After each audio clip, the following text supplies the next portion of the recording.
Uh, I'm audible, right? To the very back. Okay, great. So let's start creating a culturally enriched world for a shooter. Let's look at it before we get into Indo Futurism. I'm actually very excited about doing this because this is a chance for us to introduce a new concept to all of you. And we've made a game. We have seen people play the game, and we. This is the first time we are actually talking about it, like talking about what we have done, and like we have questions. We get questions about what Indo-futurism really is, and we answer. But this is the first deep dive into it, into the topic.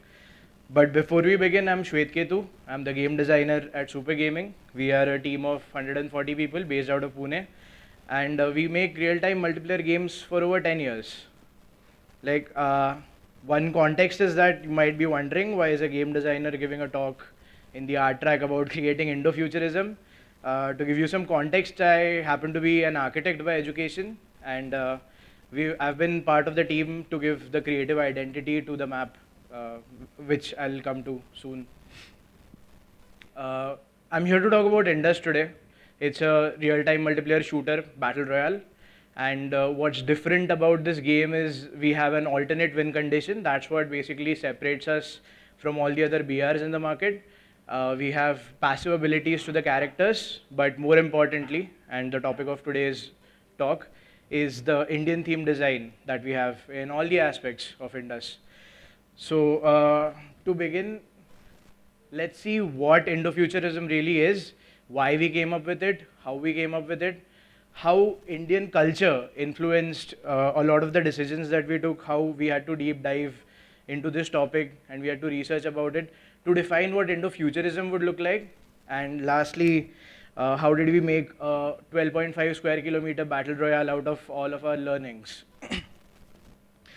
uh, Part of the reason why we started this or why we took upon this topic is because as a kid I always felt like uh, I always yearned for a science fiction or some kind of media out there which represents India in some way. I wanted to see a science fiction. I'm a Potterhead, right? So I wanted to see like Indians be the protagonist or the setting to be Indian, but wherever we saw this Indian representation, it was surface level. It was inauthentic. It was loosely based. Because, I mean, I won't blame anyone, but the part of the reason is we ourselves, we Indians, we don't know how to define India. What is the definition of India? Like the geopolitical borders? No. So this is the reason why the representation was inauthentic, because you have to be here to know what it's all about.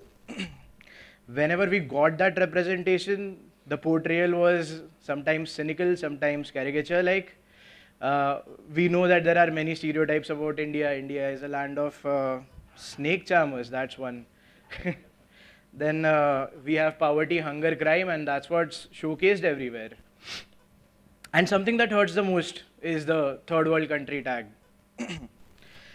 And I think this is a problem because the representation of India is disproportionate to its market share. Everyone's going to look at India now. We are a country of 1.5 billion people and over 450 million gamers, people using a smartphone. We have all of that. And we are basically, for the Western world, a cow that is yet to be milked. But the problem is that we have to just put our foot down and say that if you want our interest, if you want us to take interest in what you do, then you need to take interest in us. And that's as simple as that. And with this, we arrive to Indo-futurism. It is a vision of India, what it once was, what it could be, and what it could have been, and what it still can be. And with that in mind, we just set off on this deep research about like, okay, so how do we define a futuristic version of India and how do we bring it to life? And any answers of like how do you delve into futurism? What is the main pillar of futurism? Anyone want to just shout out the answer? It's the past. Look at the past to define the future. That's what it's about. So let me introduce you to our version of India. the India how we see it. It is a land of geodiversity. We have deserts in Rajasthan, we have snow-clad mountains in the Himalayas, we have tropical rainforests, we have oceans with high levels of salinity where the mangroves grow, and we have all types of biomes. We have all types of geological biomes in one country. Not just that, we have a deep-rooted history. Some of our mythological stories are amazing stories with good messages hidden inside of them. And at one point, we were truly the world's culture. I'll get to that soon enough. But then, post-independence, we have made a lot of advancement in technology and fields like innovation, research, aerospace, manufacturing, and the likes. This is something that people don't know about. But we have done that while sticking very close to our identity. You will still see people out there on the streets in numbers celebrating some of these festivals. You'll see people donning these attires very proudly. And that's who we are. What Indo-Futurism means to us is that culture can coexist with technology. Tradition can coexist with technology. And that's what laid the foundation of Indo-Futurism. Basically, something that is Indian in nature, something which is peculiarly Indian, taking that and imagining a futuristic version of it. That's what Indo-Futurism means to us. And how did we go about it? Since we are talking about world building here, what Indo-Futurism means for the purview of world building is the elements of Indian art and architecture blended with the elements of futurism. So here you can see that there are two pieces here, Indian art and architecture, futurism. And we thought that we should tackle the futurism aspect of it first. We should nail down what is our version of futurism because that was the easier part of equation. So let me take you to Veerlok now. Veerlok is a sky island on the planet of Indus where the Yakshas reside. And it was a part of their early explorations. So that's why they built it as their powerhouse, their industrial powerhouse. So you'll see majority of industrial themes in Veerlok. With a new planet, a new sky island on a planet in a galaxy far, far away, comes new forms of technology and new sources of energy. So we have field technology here, which is powered by a resource that is only found on Veerlok. And lastly, what we are trying to do over here is we are actually paying a tribute to our own past. We are here wherever India is right now. We are getting into the race of this technological advancement and we are wanting to be the front runners at certain things. I mean, Chandrayaan 3, right? So we are there now, but we didn't get here right away. Our previous generation, our parents, our grandparents, they toiled. These cities have given immense contribution to where we are now, and this is our way of saying thanks to them. So with the futurism nailed down, or like having some semblance of what it would look like, we went on to define the Indian identity. And immediately we just faced three challenges. First of all, India is a diverse country. This is like third standard school books, right? But this became a problem is because there is a diversity of, I already spoke about the geological diversities. There's a diversity of people, culture, tradition, everything. So how do we tackle that? Because the scale is too huge and we are still making a battle royale map. Cultural sensitivity was another problem because we Indians are emotional people, right? Just look at the head wobbles, hand gestures, and the way we talk in our regional languages, everything we tend to stretch out all our sentences so much. That's because we have drama and emotion in everything that we do. I mean, I know everyone would agree to this. So cultural sensitivity was something that we had to consider because I know people are very passionate about their culture. And lastly, how did we integrate all of these learnings into gameplay? Because theoretically, हम लोग कितना भी research कर ले, we finally are trying to make a game. So the way we decided to represent India is vertically as well as horizontally. When I say horizontally, I mean across the landmass that is India. And when I say vertically, I mean through its timeline, through its history. So we go way back. We go to Ajanta and Ellora caves and the Ashok Stamba and look at the intricacies of this. Look at the carvings that has done, and it's carved out of a single piece of mountain. This is something that people out there don't know. There are a lot of things that people don't know, but we thought that this is important to include here. Ashok Stamba is something which was a symbol of peace and unity, and that is again important to show to people. So rather than focusing on just good looking images, some amazing sceneries, we want to focus on the crux of India. We want to represent these things about India. We started our journey there 100 years into the future. From that point, sorry, not from here, we go to the Cholas and the Gupta empires, which ruled over the northern and the southern part of India. And their style of architecture is distinguished by the roofings that they do. The Gopuram and the Shikaras are identical elements of both Nagara and Dravidian style of architecture. And do you ever wonder why we don't do this anymore? I mean, this obviously looks awesome. Why can't you see it on buildings right now? Because it's expensive. This is a proof that once we were a very rich civilization. This is a proof that we were one of the richest countries in the world. If we can afford to do this, then yes, we truly were rich. So as you can see, these are some of the roofing elements that we have used on structures of Veerlok.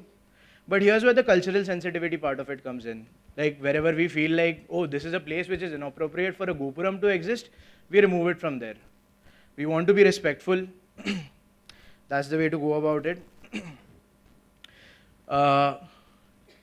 Temples or social structures were a place where everybody would congregate, everybody would have a social time, and that was identified as one of the perfect places for mythological storytelling. So we have been known to use structural elements as a canvas for storytelling. We have carvings on walls, columns, roofs, everywhere. And this is another thing which was begging to be represented. And thinking of, all that we did was we saw this, we got inspired by this, we had to imagine a futuristic version of it. Finally, when these two major empires got chunked down into minor empires, part of the reason that India was made up of so many empires is because of their geological locations and the territory that they can have control over, what they are familiar with. That's how some of the empires were divided. And we had many such empires. So you'll see vernacular architecture during that time evolved, mainly due to these elements, these geological elements. And like the use of locally available building material is important, and the world needs to know about this, is for a very simple reason. We thought that if we can use some of the materials that are available here, then we can cut down the cost of transportation and everything else, and not look for building materials that are available in the adjoining empires or the adjoining regions. Let's focus on what we have. Let's focus on the trees that grow here. If the bamboo goes here, then we'll use bamboo for construction. If we have a lot of wood, we'll use wood for construction. If we have terracotta, then we'll use terracotta for construction. And that's what we thought. Because we were always the sustainable kind. And we were so advanced even back then. This needs to be told. This needs to be represented.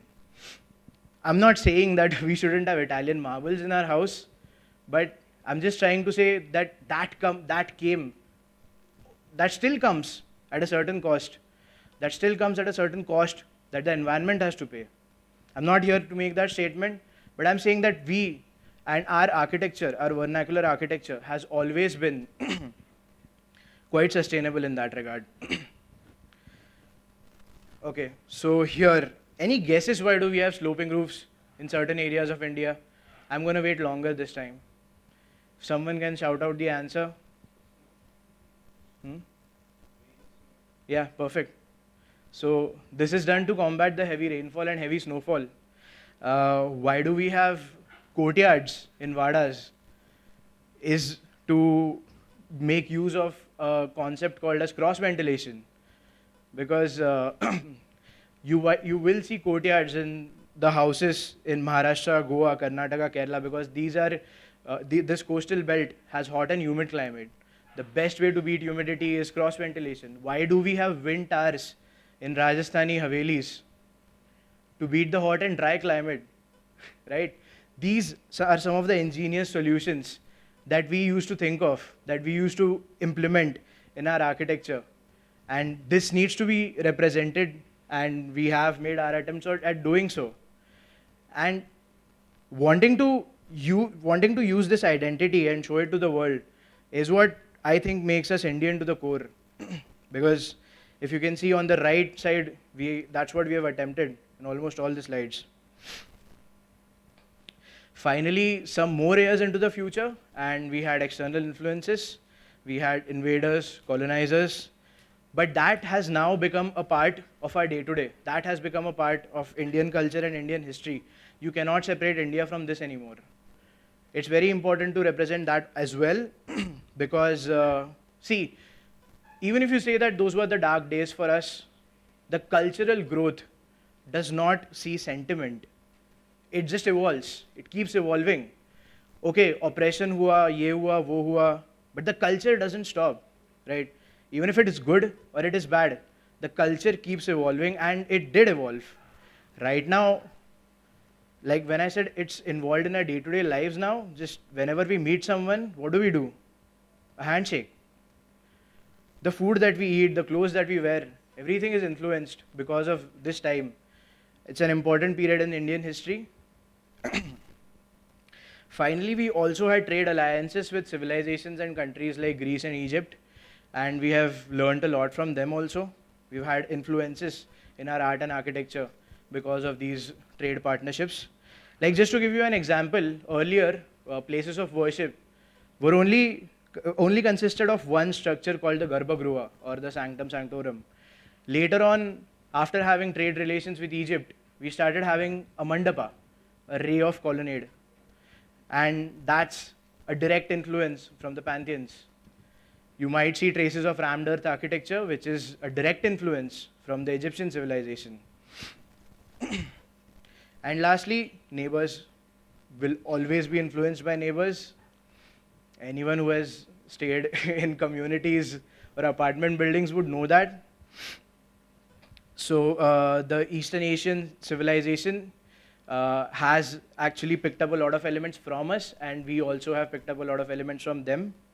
And this peculiar roofing style, which is a mixture of that style of architecture, the East Asian style of architecture, and the Nagara style of architecture that I showed you first. So you can even see how the Nagara style of architecture kept evolving, right? From something ornamental to something purely functional now. And by the way, this is an area on Veerlok called the South End, where you'll see that type of roofing done. Finally, you can't separate architecture from art. It always comes together. This is naturally, it just comes out of me, and I say art and architecture because, yeah, that's what culture is about. And these are some of the dance forms that has gotten a lot of recognition worldwide. There are many artists who perform in European countries and America, who are masters of these dance forms, and it is widely known. It's worldwide. It's out there, but it's not represented yet. We are trying to do our part with it. The hand mudras in Bharatnatyam and the Kalari Payattu mask, we wanted to look for places to put them in, and we are still actively trying to do that. Finally, we love our animals. We love our nature. Nature-centric designs is literally everywhere in all the cultures, subcultures, tribal subcultures, tribal art. You'll find it everywhere. Not just that, just go home on your chatai, rajai, saris. You'll see these patterns everywhere. This was a perfect opportunity for us to use these elements, to use these amazing designs, to use these very Indian-centric designs on tile-level and trim textures. So that's how we've made Veerlok. It's basically as simple as that. That's how Veerlok came into existence. But now let's talk about some of the gameplay pillars that we had to adhere by. It all looks fancy and nice in theory, but finally we are trying to make a game, right? So we identified some of the pillars like identity. identity is one of the crucial pillars for game design because this directs player orientation and navigation, and every area in a battle royale map should have its own unique identity. Mind you that it is a deliberately crafted assorted platter and not a haphazard stir fry. That's what Wheel Look is about, because you just take these elements and you just haphazardly put them together. That has no identity, right? You have to create that identity in separation, which brings me to consistency. We have a consistency of repetition at a micro level, but a consistency of variation at a macro level. And these were two of the most solid pillars that we based it on. Visibility, as in the player visibility. This is finally a multiplayer battle royale map. So player visibility competitively could cause big issues, and we included as one of the pillars because we never wanted to lose sight of that. We always wanted to consider it. And finally, fidelity. Whatever we are making should look premium on an average Indian smartphone. So with these 4 gameplay pillars, we tried building VLOOK. So as you can see, V1 to V5, and we are actually way past V5 now, currently in development. You can check out the game at Indus booth. We have a booth at IGDC right now. But basically, we used a modular workflow, modular plus unique workflow. We used the Unity terrain tools to give biome identity, the geological biomes that I was talking about. We used Unity's terrain tool to give that biome identity to VLOOK. And finally, design comes first, it's primary. So we play tested and we kept iterating it. Once we were happy with it, we just went berserk on adding the Indian identity to it. You know that we had a lot of reference material, we had a lot of research already in place. It was just a matter of identifying an identity per area and just adding it into it. Lastly, how did we get this to run on mobile devices? Well, that's the rocket science. And on that, we had a talk yesterday by Rohan Jadhav from Super Gaming on real-time content memory management. That answers a lot of questions. Come to our booth and hound him if you have questions regarding that. Finally, I've been actually quite descriptive of what we are trying to do, but this is important point to say that this is still our version of it. This is how we understand India. It's not absolute, because India as a concept is not absolute. You need to go out there and find your version. You need to come up with your interpretation. We are trying actively to break some of the stereotypes about India, and we would like to invite you to it. You don't have to be game devs. You can write stories about it, create soundtracks about it, just make some art about it, post it up on your social media channels and tag us. We would love to have a look. We would like to see what you come up with. But finally, what I want to say is basically this. We've had media that has made the panther and the wolf popular in pop culture. Help me putting elephant over there. Help me make the elephant cooler. Join the movement of Indo Futurism. And that's me, Indus Bandar, signing off. A huge shout out to Indus art team for doing all this awesome art that we just saw, and also for putting together this amazing presentation. Thank you.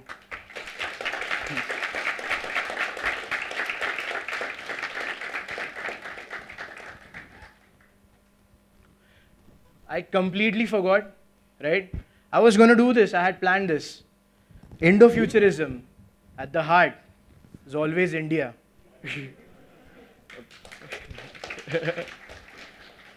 Okay, yeah. Now questions? Yeah. Okay. Do we have someone with a mic?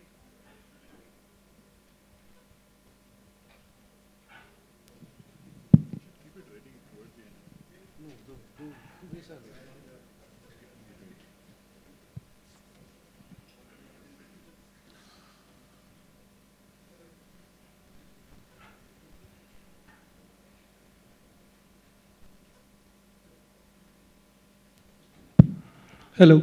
Yeah. Great presentation, by the way. Really loved it. Thanks. So, I have 2 questions. First one being, you talked about the vertical and horizontal timeline and diversity which we have. So, how did you go about picking references? Since you said that India is such a diverse country, so imagining that we are from Ramayanas to probably Cyber City in Gurgaon. And then picking, because game cannot be infinite, clearly you have to pick your choices that, all right, this is what we want to represent the most. So should I be expecting Dehradun's clock tower in Indus? And connecting to that, how did you manage consistency? Because if you picked some time era from what, Ramayanas and Mughal Empire, and then you pick that, all right, we want to pick something which is very modern, or we want to pick Cyber City again, for example. So how did you go about managing consistency and picking up where you really want to hit? Okay, so I'll answer the second question first. Well, futurism helped us there because nothing is modern for us. Whatever we see, whatever research we have done, whichever elements that we want to pick, we'll always imagine a futuristic version of it because nothing is modern for us. Everything is still at a elementary level. We always want to imagine a 200 years into the future versions of it. So futurism helped us there because, and the futurism pillars of having a field technology, the Yaksha powerhouse. So the theme, the underlying theme of futurism was still there, that this is still an industrial setting and it's powered by field technology, and now we have to imagine a futuristic version of it. So that made it simpler. And how did we go about picking it is, we didn't. That's the honest answer, that we can't pick it. And whatever we have done now for Veerlok, there'll be many more maps to come in Indus. Veerlok is not the only map, and we'll continue to include these elements which has some sort of social relevance or some sort of impact. So a random apartment building from Mumbai maybe can't be there, but something that has a deep impact. Oh, actually, even that can get impact in some years. Even that can be an impactful element. Then you can expect that to be in the game. But the social impact that these elements have is something that we used for picking these elements. So you had a baseline of Indo Futurism, and then on top of that, you tried adding the Indian masala to it. If I'm not. That's amazingly put. Yeah. I really like that wording because that's what the talk is about. Masala, yes. Thank you.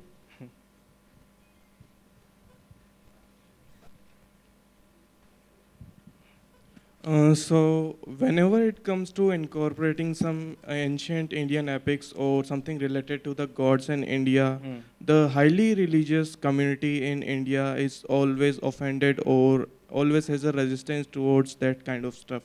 So did Indus face that kind of problem, and if it did, then how did you guys handle it? So, well, I would say that. Did you get offended by anything that you saw in this presentation? Nope. So yeah, that's it. This is the magic of the community these days, and we have not faced such resistances. And like I said, we are very cultural sensitivity is one of our major pillars, and we ourselves are very sensitive about certain things. Okay, thank you. All right, we can probably go for one more question.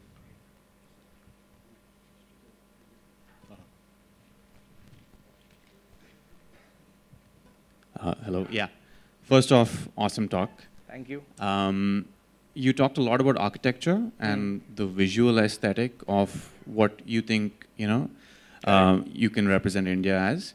But one thing I didn't hear about is India has a very rich history of music, and in fact that's one of the things that's most internationally well known about India. You still have a lot of musicians who travel all over the place. So have you taken the same idea for futurism and applied that to your music and the sound and all of that stuff in the game as well? I would like you to meet our sound designer. He'll be there at the booth. I'm not equipped to answer that question right now. What I am equipped to say is that we have put up, we have added Veena as part of an integral structural element in one of the buildings. But yeah, we have made efforts into on those lines as well. But like I said, you come to the booth, please. I would love for you to meet the sound designer on Indus. Okay, cool. Thanks. Yeah, we have, yeah. So this guy right here, actually. Oh, you can just raise your hand, guys. This is the sound designer. You can meet him. All right. Okay. Thank you so much.